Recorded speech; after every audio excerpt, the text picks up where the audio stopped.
Assalamualaikum warahmatullahi wabarakatuh. Bagaimana kabarnya anak-anak?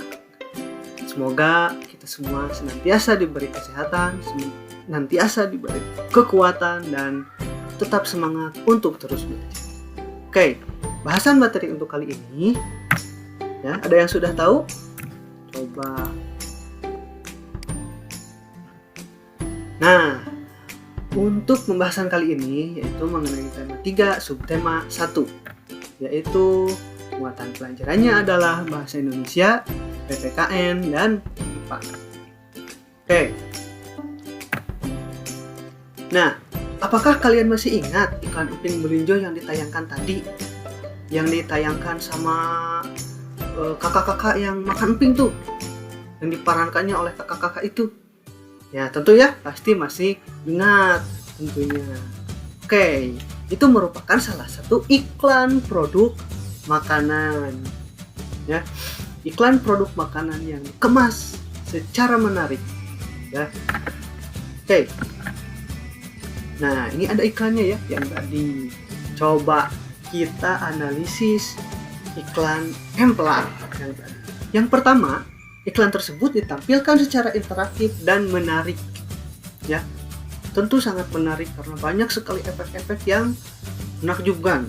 Ya, jadi kita itu wah bagus nih iklannya, pasti makanannya.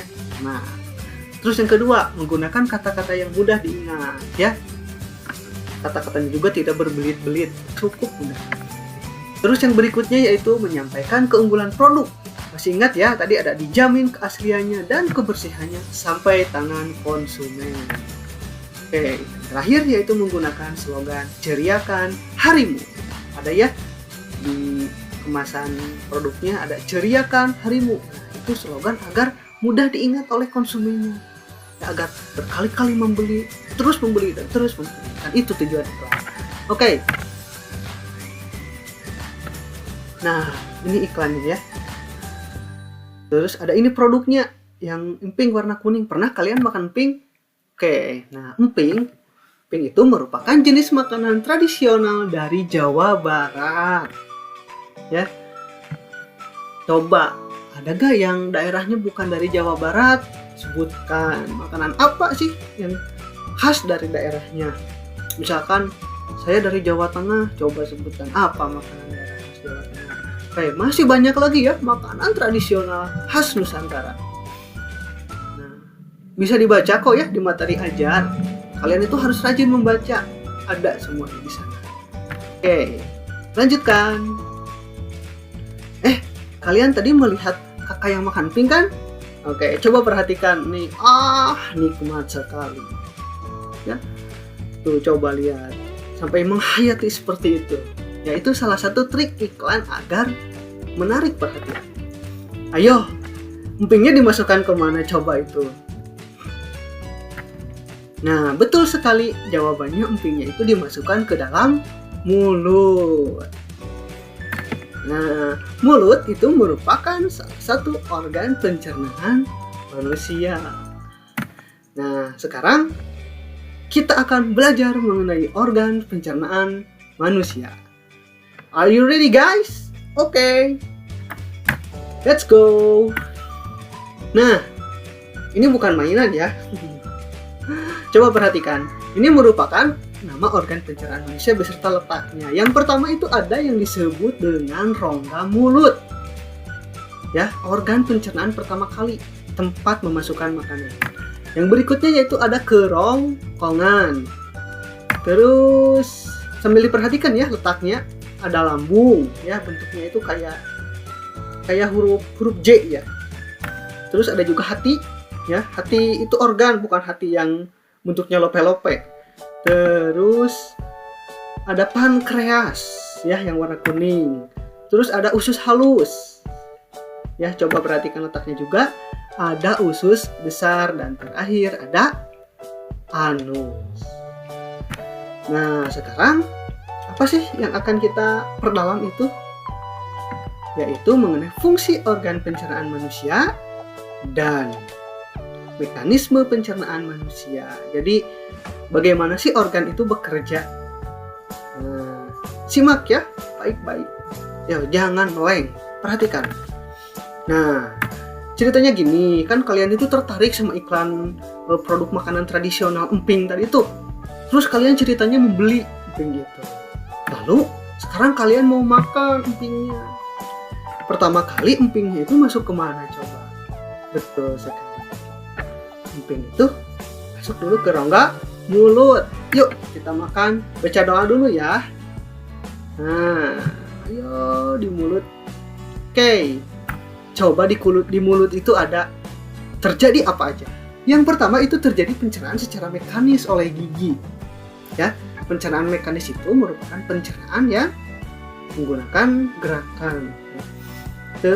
Gigi itu dibagi menjadi 3. Ada gigi seri yang berfungsi memotong makanan, ada gigi taring yang berfungsi untuk merobek makanan, dan ada gigi geraham yang berfungsi untuk menghaluskan makanan. Terus ada juga terjadi pencernaan kimiawi oleh enzim tialin. Enzim tialin ini terdapat pada ludah, ya, dan fungsinya itu mengubah karbohidrat menjadi gula. Makanya kalau kalian mengunyah nasi yang mengandung karbohidrat itu, kalau lama itu akan berubah menjadi manis rasanya. Ya. Terus, nah setelah dari mulut kemana lagi ya? Apakah empingnya tiba-tiba terbang?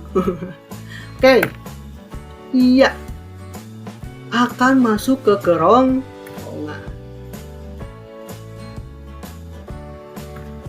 Ayo maju, coba perhatikan gerakannya. Iya.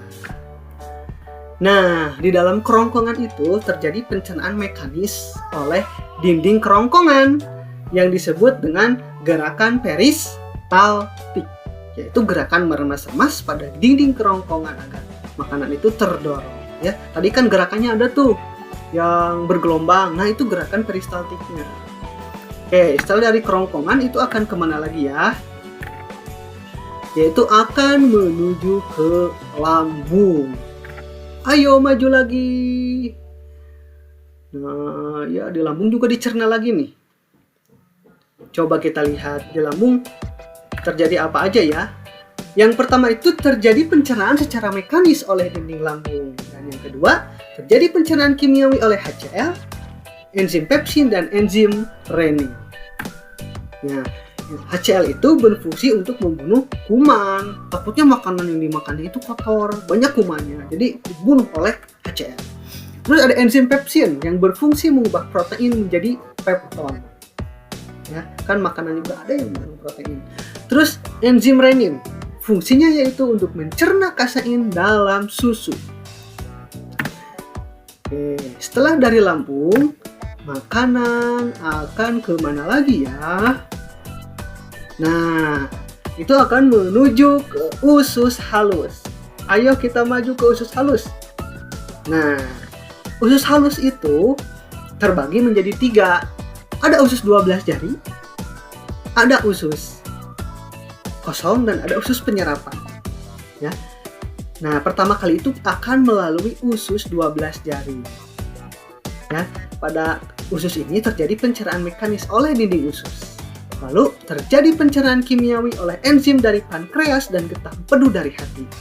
Nah, jadi dari hati kan ada empedunya nih turun ke usus halus bagian 12 jarinya. Dari pankreas juga sama. Terus apa aja sih? Nah, enzim apa aja sih? Yang pertama itu ada enzim amilase yang berfungsi mengubah maltosa menjadi glukosa. Terus ada enzim lipase yang berfungsi mengubah lemak menjadi asam lemak dan gliserol. Dan enzim tripsin yang berfungsi mengubah pepton menjadi asam amino. Oke, udah dari usus halus nih. Yang dari usus 12 jarinya sekarang kemana lagi ya? Makanan maju ke usus kosong dan usus penyerapan. Yuk, maju lagi. Nah, di dalam usus penyerapan ini terjadi penyerapan sari-sari makanan. Ya, adanya itu yang usus yang panjang ini, yang banyak yang warna merah tuh kalau di dalam. Ya, jadi dalam usus halus ini makanan yang dicerna itu diserap sari-sari makanannya oleh usus halus. Lalu kemana lagi ya?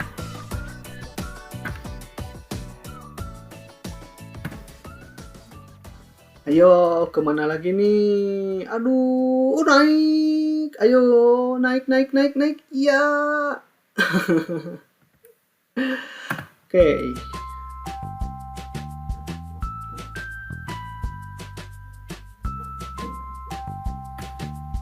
Iya, ini namanya adalah usus besar. Ya, dalam usus besar ini apa aja sih yang terjadi? Yaitu terjadi penyerapan air. Itu terjadi pembusukan dan penguraian sisa makanan oleh bakteri Escherichia coli. Dan sisa makanan itu berubah jadi feses. Makanya tadi yang emping itu udah berubah ya, sekarang jadi yang coklat tuh. Udah gak usah dijelasin apa. Udah kalian juga tahu. Nah, sudah dari usus besar, lalu kemana lagi ya? Feses menuju rektum sebagai tempat penampungan sementara. Ya, jika sudah penuh, maka otot rektum berkontraksi dan timbul keinginan untuk buang air besar. Tuh, maju lagi ya, rektum itu masih bagian dari usus besar yang paling akhir. Ya. Nah, ini nih udah ada alarm nih di sini nih. Oke. Alarmnya muncul. Nah, lalu akan dikeluarkan melalui anus. Ya, feses dikeluarkan melalui anus dalam bentuk kotoran. Ya, paham kan? Pasti paham. Asal kalian mau baca. Oke. Nah, sekarang silahkan buka LKPD yang telah dibagikan ya. Terus kerjakan bersama teman sekelompokmu ya. Sama teman sekelompok ya. Jangan ngasih tahu kelompok yang lain. Kan nanti mau ada sesuatu ya. Oke. Terima kasih. Salam sehat, salam sukses, dan terus semangat untuk belajar. Billahi taufiq wal hidayah. Assalamualaikum warahmatullahi wabarakatuh.